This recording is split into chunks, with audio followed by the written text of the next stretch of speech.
vivir en Gaza es una situación que no se repite en ningún lado del mundo. Es una situación específica, muy particular, lamentablemente muy dura. Yo siempre dije que era un campo de concentración a cielo abierto al que además bombardeaban, pero realmente creo que le sirve más el término que es una especie de cámara de tortura, porque en una prisión no están bajo bombas de 1 tonelada, bajo disparos de dron, bajo una supervisión permanente, 24 horas vigilados en todos los aspectos de su vida, públicos, privados. Pueden ser objetos de asesinatos extrajudiciales cualquier ser humano de esos 2 millones, más de 2 millones de personas atrapadas en esa pequeña franja de 14 kilómetros en su lado más ancho y 40 de largo. Sitiados por aire, mar y tierra, a la voluntad del ocupante. El ocupante es como quien maneja una cárcel, quien decide qué comida entra, qué combustible entra, si la población va a tener la posibilidad de calentarse en invierno, de poder cocinar, de poder consumir alimentos, porque incluso ni siquiera la propia producción que tienen los pobladores de Gaza, que son básicamente comerciantes, campesinos, pescadores, está a salvo de los ataques del ente colonial. Los pescadores no pueden salir, a veces incluso han sido asesinados en la misma playa, con los pies en la arena, lanzando una red al mar. Y ni hablar de cuando salen en sus lanchitas, que no respetan ni siquiera los oprobiosos acuerdos de Oslo son respetados. A 1 milla son bombardeados, sus lanchitas son confiscadas, ellos son tomados prisioneros, llevados a la Palestina ocupada, que conocemos tristemente con el nombre de Israel. Allí son torturados, buscan que sean colaboradores del régimen sionista.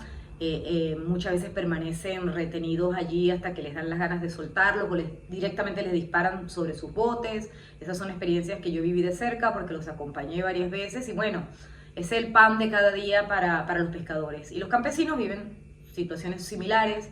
Cada palmo de tierra en Gaza es necesario, como estamos hablando, para la subsistencia, para la alimentación de ese pueblo sitiado.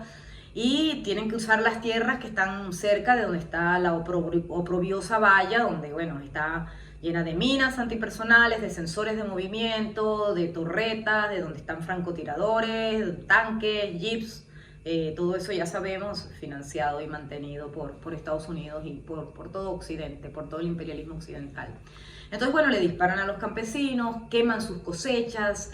La ofensiva contra la vida en Gaza es realmente en todos los niveles.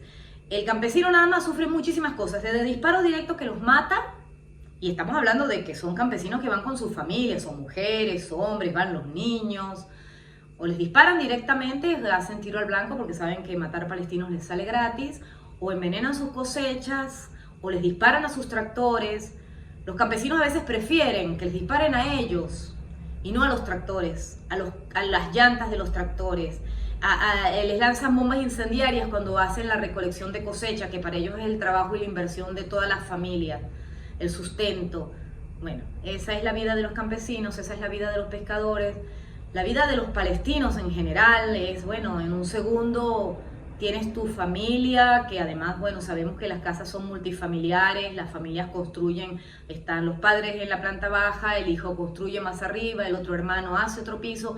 Cuando bombardean con bombas de 1 tonelada, desde la cobarde distancia de sus F-16 o de sus drones, revientan a toda una familia, y no solamente a los padres, también matan a los abuelos, matan a los hijos, matan a los primos. O sea, se han borrado del mapa del registro civil de Gaza familias enteras, que no han quedado un solo miembro sobreviviente o un solo de los hijos. Yo lo presencié durante el 2014, un nene llorando solo, toda su familia había muerto, toda. Cuando digo toda, digo padre, madre, tíos, primos, abuelos.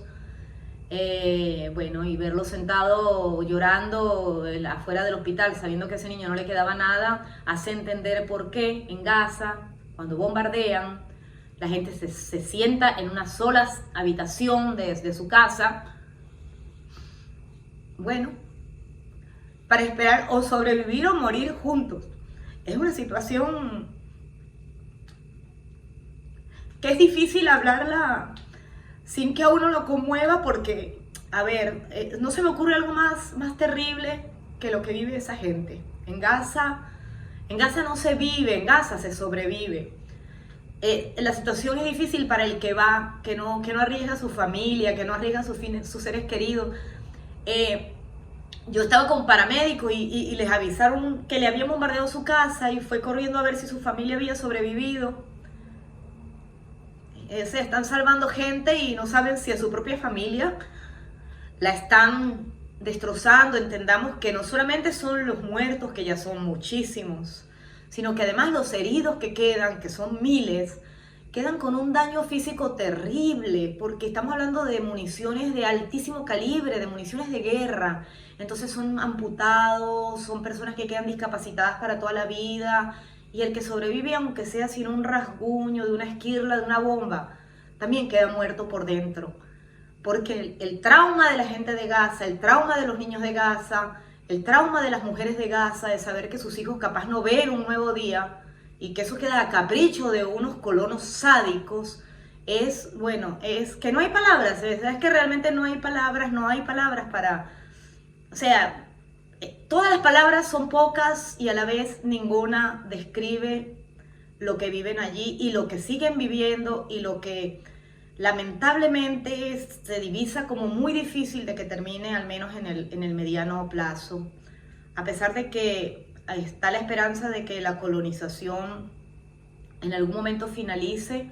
La única verdad es que corren ríos de sangre para los palestinos, que sus vidas son terriblemente miserables, que dependen del capricho de unos sádicos criminales de guerra, y que, bueno, que aunque a los pueblos sí les duele el pueblo palestino, porque el resto del planeta, los pueblos realmente sienten a Palestina en el corazón, es poco lo que realmente puede eso, ser defensa de la vida. Es muy difícil, o sea, lo que a mí me motivó a ir fue básicamente acompañar como testigo, porque no hay escudos humanos, no hay nada que pare a esa cosa, a esa máquina de matar conocida tristemente como Israel. No hay escudo humano, todo eso es mentira, a ellos no les importa matar a nadie. Hay muchos ejemplos de extranjeros asesinados por Israel. Obviamente los palestinos les salen totalmente gratis, más gratis todavía. Entonces, bueno, los asesinan a placer. No es mi opinión, no me crea quien me está escuchando, averigüe, es nuestro deber ético buscar la verdad. Vayan a las cifras. Israel, que es un vividor de Occidente, porque es una base militar del imperialismo occidental, está financiado con armas de precisión milimétrica. Podrían matar a quien quisieran, podrían matar a una mosca volando si quieren. Vean las cifras, yo los llamo a mirar los números. La cantidad de niños asesinados. Los niños no son daños colaterales, que ya sería algo terrible. Los niños son objetivo militar de Israel. De hecho, el primer objetivo militar de Israel son los niños y las niñas palestinos. ¿Por qué? Porque son sádicos, sí, son sádicos, pero hay un sadismo que tiene que ver con la colonización.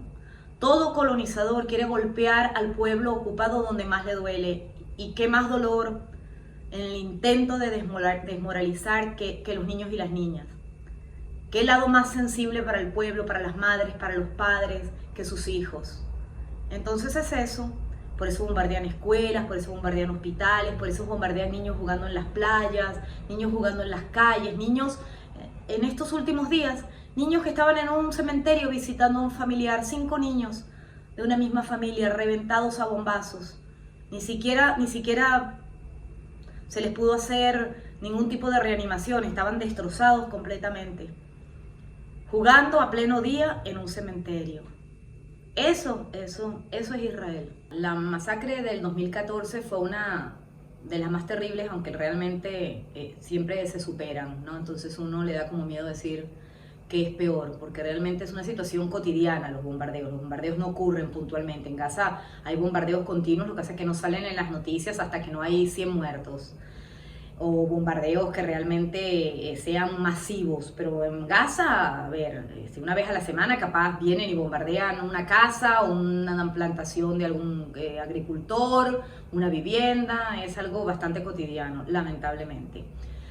Claro, en el 2014 sí, en el verano del 2014 fueron 51 días realmente de desangrar al pueblo palestino encerrado, porque recordemos que los 5 pases que controla Israel estaban, como siempre, cerrados a cal y canto, y Egipto también cerró el único cruce, Rafah. Entonces la gente quedó sin ninguna posibilidad de salir, que aparte también la cotidianidad de Gaza, pero quiero decir, hubo una masacre muy fuerte en Qusá y en Han Yunis, la gente estaba desesperada por llamarlo la aduana o el cruce de Rafah, y no se permitía salir ni siquiera a los heridos de tremenda gravedad. Entonces entendamos esto, es importante entenderlo porque no se repite en ningún lado del planeta. En cualquier lado del planeta la gente agarra de la mano a sus hijos y sale corriendo y sale por algún lado al menos. En Gaza esto es imposible, literalmente imposible. En el mar está toda la artillería de guerra israelí, los drones sobrevolando, o sea, para disparar o como vigilancia a los cielos, los aviones con bombas de 1 tonelada y todo el muro y las vallas de la infamia bordeando esa pequeña franja de tierra. O sea, imposible salir. En Gaza, imposible refugiarse. ¿Por qué? Porque Israel lo bombardea todo. Lo bombardea todo, hospitales, escuelas de la ONU, ancianatos, preescolares, hogares, edificios de 15 pisos, lo bombardea todo. Y lo bombardea con munición extra pesada. Estamos hablando, las bombas de los F-16 son bombas de 1 tonelada que entran perforando el cemento y pueden destruir un edificio, como digo, de 15, de 20 pisos, porque va reventando con el peso y ella estalla cuando llega al final. Entonces, claro, hace el factor como de demolición y obviamente es casi imposible que alguien sobreviva. Eso fue lo que pasó en Gaza. Se bombardeó con artillería pesada barrios completos. Shishaiya desapareció del mapa. Estábamos un grupo de extranjeros en el hospital Al-Wafa en Shishaiya, porque ya había sido bombardeado pero con munición menor de dron, había destruido la 4ª planta del hospital y el director pidió que por favor, como había pacientes cuadraplégicos y en condiciones muy críticas de salud, conectados a máquinas y no podían ser evacuados ante la amenaza de que iba a ser bombardeado nuevamente, si podíamos permanecer allí para evitar la destrucción de un hospital enorme que realmente es vital para la gente de Gaza porque no tienen buenos servicios hospitalarios. Y la dificultad aparte de mover estos pacientes en esas condiciones tan críticas.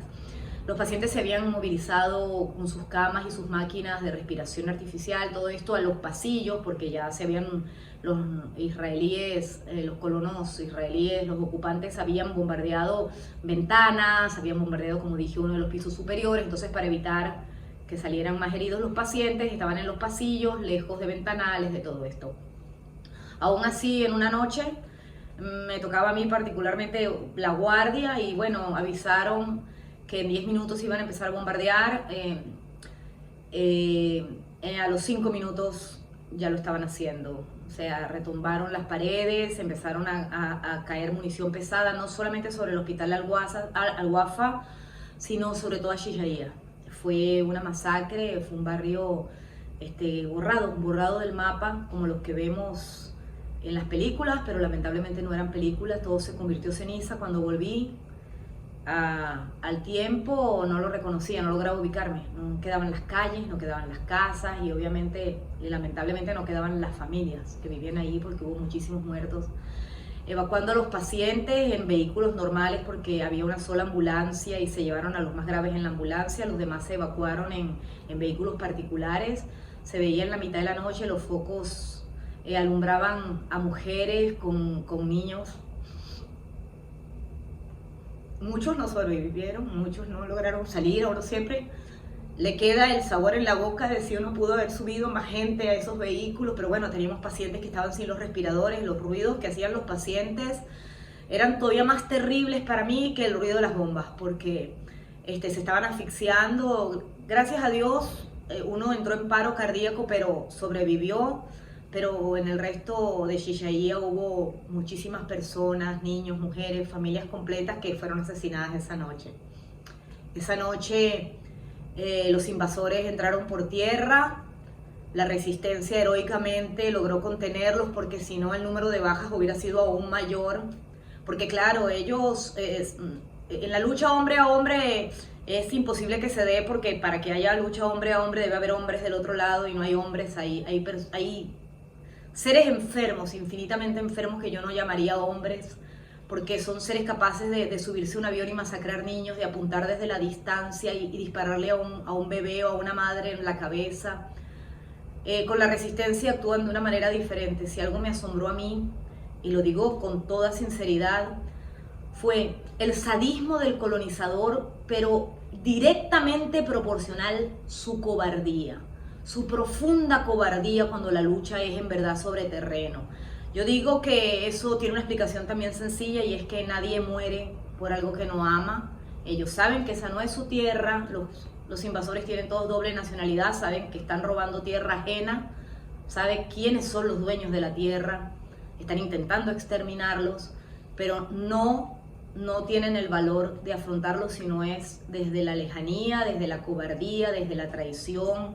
Esto no es una guerra convencional, esta gente atrapada, bombardeada con armas de última tecnología, que luego, bueno, son tan criminales que las venden en el mercado de armas como probado sobre terreno, y probado sobre terreno significa matamos a muchas familias palestinas desde la comodidad de un avión o desde la comodidad de un joystick, desde la Palestina ocupada, disparando a placer, sin pagarlo, sin temerlo. Matan porque pueden y matan porque quieren, porque son seres profundamente enfermos. Yo no sé si digo esto para consolarme, y se lo digo también a mis amigos palestinos, y yo no sé si es un consuelo, pero sé que aunque sea un consuelo es verdad. Esas personas ya están derrotadas, los invasores ya están derrotados porque han perdido lo único que te hace ser humano, que es la compasión por el otro, que es la dignidad. Esas son personas derrotadas, son seres que han perdido absolutamente todo, aunque con el apoyo de Occidente estén robando tierras, estén ganando metros de terreno. Ellos ya han perdido la humanidad, y la han perdido de una manera en verdad asombrosa, tan asombrosa como su cobardía, porque yo los vi huir asustados de campesinos, de familias campesinas en el border. Cualquier ruido que escuchen, así sea el ruido, no sé, de sus mismas armas, los asustan. Es que es así, nadie muere, nadie da la vida por algo que no ama. Solamente se da la vida por lo que se ama, y eso fue lo que hizo la resistencia palestina en Shishaiya y en todo Gaza. Son muchachos muy mal armados, luchando con uñas y dientes, defendiendo a sus familias, defendiendo su tierra. Para ellos todo el honor y toda la gloria y mi admiración eterna, porque los vi en Shishaiya con armas, con viejos fusiles, yendo a enfrentar aviones, tanques, morteros, drones de última generación, y dejando su vida allí, ejerciendo el derecho que tiene todo pueblo ocupado a resistir por todo medio a su alcance. Lamentablemente es una lucha terriblemente desigual, y bueno, lo vimos, más de 2.550 muertos, más de 550 niños muertos entre esa cifra de seres humanos masacrados. Estamos hablando de más de 12.000 heridos, entre ellos. Yo creo que ver a los heridos en Gaza es peor que ver a los cadáveres, porque son jóvenes, niñas, mujeres, hombres, a veces con 2, 3 miembros amputados, en unas condiciones en las que realmente, vuelvo y digo, no hay palabras para describir en qué situación queda un ser humano tras sufrir una agresión de ese calibre, y volverla a sufrir, y volverla a sufrir, y volverla a sufrir, porque yo conocí a un niño que había sido herido, tenía 8 añitos, y había sido herido 2 veces, una en un brazo y otras unas heridas terribles de esquirlas, de cuando explotó cerca de la casa del vecino, en el abdomen. Le hice la entrevista, tomé su testimonio en una escuela de la UNRWA.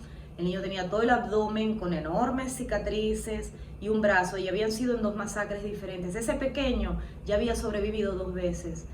Y los niños de Gaza, niños que tengan ahora 15 años, ya han sobrevivido 4, 5, 6, 7, 80 bombardeos. Eso fue terrible. Bueno, bombardearon 17 escuelas de la UNRWA en Bet Hanun. Yo llegué inmediatamente al bombardeo de la escuela de la UNRWA en Bet Hanun. Familias enteras que habían logrado sobrevivir a las bombas sionistas murieron allí. Yo sé que son detalles, pero son detalles que que le crispan a uno el corazón para siempre.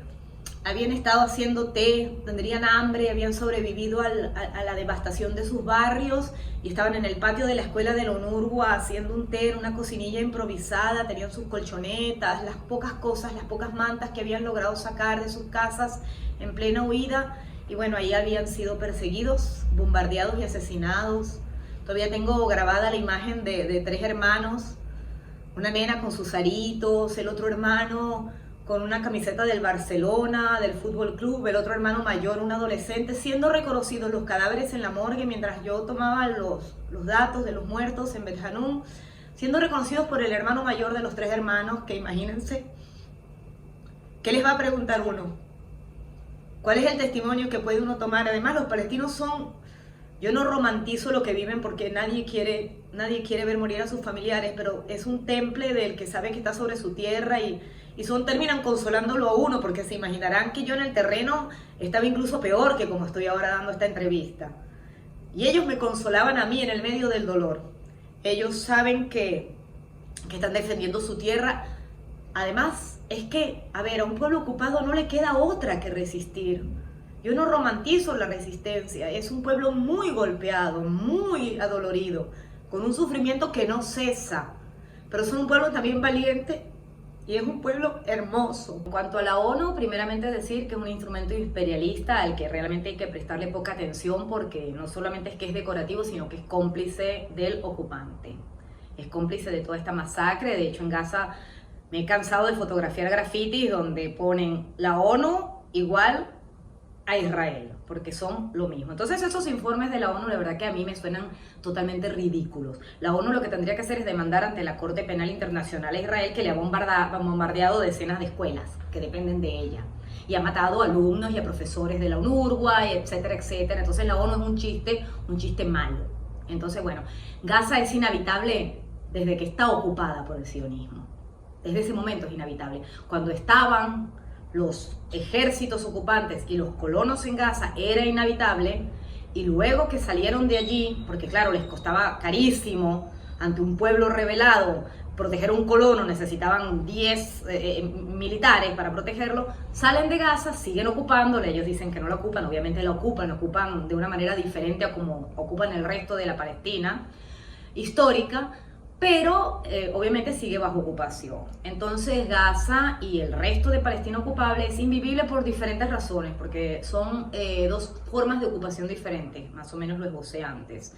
En Gaza está sitiada, no están soldados dentro de Gaza, sino rodeándola, naval, ejército, aviación, ya lo sabemos, todo eso lo expliqué antes. ¿Qué ocurre? En el resto de Palestina ocupada, toda Palestina, del río al mar, la ocupación toma formas diferentes, no por ello menos sádicas, porque sabemos y lo vimos hace días en la ejecución extrajudicial de Ibrahim al-Nablusi. Él fue asesinado desde un helicóptero a misilazo limpio. Porque ya dije, o sea, la cobardía es un factor muy importante a tener en cuenta en este tema. No es una palabra, no es un insulto, o sea, se la han ganado a pulso los colonizadores y es algo que los define. Entonces eso es importante. A mí, en mi primer viaje a Gaza, es una de las palabras que más grabadas me quedó, porque uno siempre, como uno no ha estado, yo nunca antes en un momento bélico, por decirlo así, yo siempre me imaginaba, por más que sea un ejército ocupante, pero uno se imagina a los ejércitos con cierto valor, que están dispuestos a perder la vida, se supone que amerita cierta valentía, digamos así. No, la verdad que si a mí algo me llamó la atención fue la cobardía, era que estaban metidos en tanques, estaban en torretas completamente fortificadas, y de ahí, y sin embargo, corrían de un lado a otro dentro de esas fortificaciones frente a familias campesinas, como yo dije, como ratas, con el perdón de los roedores, realmente. O sea, el nivel de cobardía del ejército de ocupación es impresionante, y lo aplica en Gaza y lo aplica en el resto de Palestina ocupada. O sea, se mueven como, a ver, los colonos armados, o sea, son grupos paramilitares, y luego está el ejército como tal de ocupación, apertrechado hasta los colmillos. Además, también hay que recalcar, o sea, hay que recalcarlo también porque estamos hablando, al fin y al cabo, de cuestiones éticas y humanas. Aparte, ni siquiera son autofinanciados, o sea, Israel es una base militar de Occidente. Todo esto que estamos hablando lo están pagando norteamericanos, estadounidenses que están viviendo en carpas ahora, en este momento en las calles, porque están pagando, subsidiando y financiando esa masacre con la pobreza de los mismos ciudadanos norteamericanos. O sea, es inmoral todo, es inmoral de cabo a rabo el tema de la colonización en Palestina. El pueblo palestino está solo porque ocurre que es todo el sistema el que defiende, y ya lo sabemos, ese sistema de colonización. Es el sistema capitalista. Sin un sistema como este, tan injusto, sería imposible para Israel cometer los crímenes que comete. Y volvemos al comienzo de mi respuesta. La ONU, por ejemplo, 500.000 sanciones, ninguna se ha hecho efectiva. Israel le sale absolutamente gratis hacer lo que le dé la gana. Es hasta vergonzoso. Los palestinos a veces prefieren que la ONU ni se manifieste, que no saque ninguna resolución más, por el amor de Dios, porque realmente es algo vergonzoso, algo que es letra muerta. O sea, es papel mojado además en sangre cotidiana, porque quiero insistir también en esto. Los palestinos viven una masacre continua. No es cuando lo vemos en televisión. Cuando lo vemos en televisión significa que es que han arrasado una ciudad completa y han matado a más de 100 personas en 10 horas. O sea, en Palestina hay muertes constantes, en la Palestina ocupada hay muertes constantes en la Franja de Gaza, con diferentes métodos, pero con un solo criminal detrás de eso, que no es ni siquiera el sionismo, que en realidad sería muy débil solo, es el imperialismo de Occidente, el autor de los más terribles crímenes contra la humanidad y el autor, el protector y el financista del crimen continuo que se está cometiendo contra el pueblo palestino.